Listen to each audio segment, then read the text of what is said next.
ces réformes ont amené beaucoup de nos compatriotes de manière expresse à solliciter la candidature du président Doumbouya pour les prochaines élections présidentielles.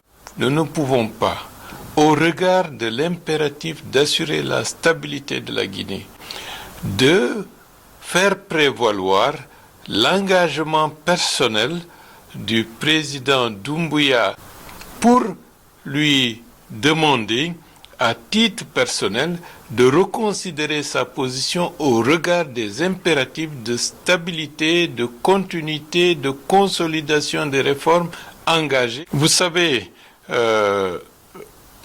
j'ai échangé personnellement avec le candidat, le président en exercice, le général Mamadi Doumbouya, sur cette question.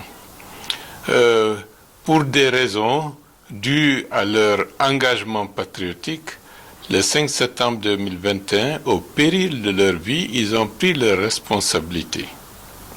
Ils pouvaient s'imaginer que le lendemain, que certains d'entre eux ne seraient pas de ce monde aujourd'hui. Ils ont répondu à une attente de l'écrasante majorité de la population. C'est la raison pour laquelle, dès la chute du président Alpha Condé, c'était des liesses de joie un peu partout dans le pays. Et aujourd'hui, la situation de la Guinée est différente de la situation qui prévalait le 5 septembre 2021.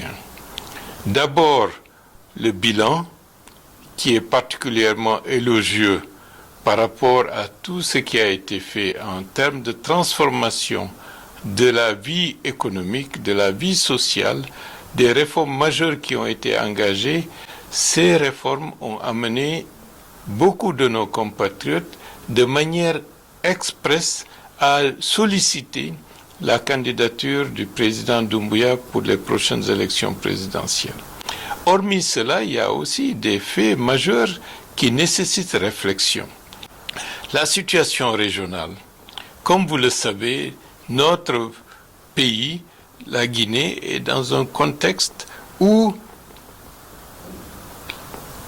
en termes de stabilité, nous sommes voisins de pays qui sont dans une situation particulièrement difficile.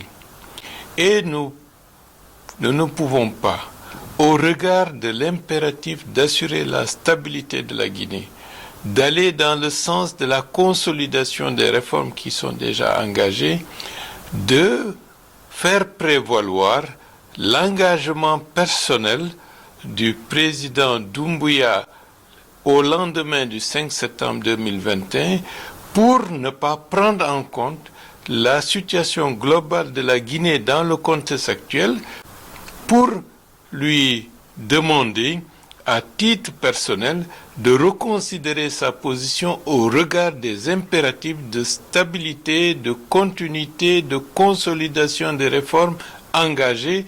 Et je pense que ces arguments ont prévalu sur les considérations personnelles et individuelles qu'il avait au lendemain du 5 septembre 2021.